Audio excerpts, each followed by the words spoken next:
तुझ्यात जीव रंगला या मालिकेत नंदिता नेहमीप्रमाणे अंजलीवर संतापलेली असते। यावेळी निमित्त असतं ते म्हणजे तिनं अगदी चाणाक्षपणे आपली खोली नाकारून सर्वांचं मन जिंकण्याचा केलेला प्रयत्न। हा सर्व प्रसंग ज्यावेळी ती सूरजला सांगते त्यावेळी तो उत्तरतो की अंजलीच्या मनात आपल्याविषयी काही उलटसुलट येणं शक्यच नाही। तसंच ती घरातील थोरली सून असल्यानं तिचा मान राखला गेलाच पाहिजे याची आठवणही तो करून देतो। चंदा नंदिताच्या खोलीत येते त्यावेळी मात्र सूरज खोलीतून बाहेर निघून जातो। चंदा नंदिताला अंजली विषयी बरं वाईट सांगू लागते, त्यामुळे नंदिताचा राग अनावर होतो।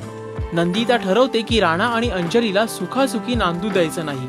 ती रात्री झोपण्याच्या वेळी जाणून बुजून राणाच्या खोलीत जाते। राणा आणि अंजली झोपायची तयारी करत असतात। तितक्यात अंजली त्यांच्या खोलीत जाऊन सांगते की बऱ्याच वेळेपासून सूरज अचानक घराबाहेर निघून गेलाय, जो अजून परतलेलाच नाही। तेव्हा राणा लगेचच त्याला शोधण्यासाठी बाहेर पडतो। याच संधीचा फायदा घेऊन नंदिता अंजलीला राणाबद्दल उलटसुलट सांगायला सुरुवात करते। त्यावर अंजली सांगते की राणाजींचा प्रेमळ आणि सर्वांना जोडून ठेवण्याचा स्वभाव मला भावतो। अंजलीला कमी लेखण्याची खेळी काहीशी फसल्यामुळे नंदिता तोंडघशी पडते। तुझ्यात जीव रंगला या मालिकेचे असेच काही इंटरेस्टिंग अपडेट्स आणि हायलाइट्स आम्ही आपल्याला देणार आहोत, त्यासाठी पाहत रहा Rajshri Marathi. Hi, this is Sunila Karambelkar and please subscribe to Rajshri Marathi and watch lovely interviews of lovely people.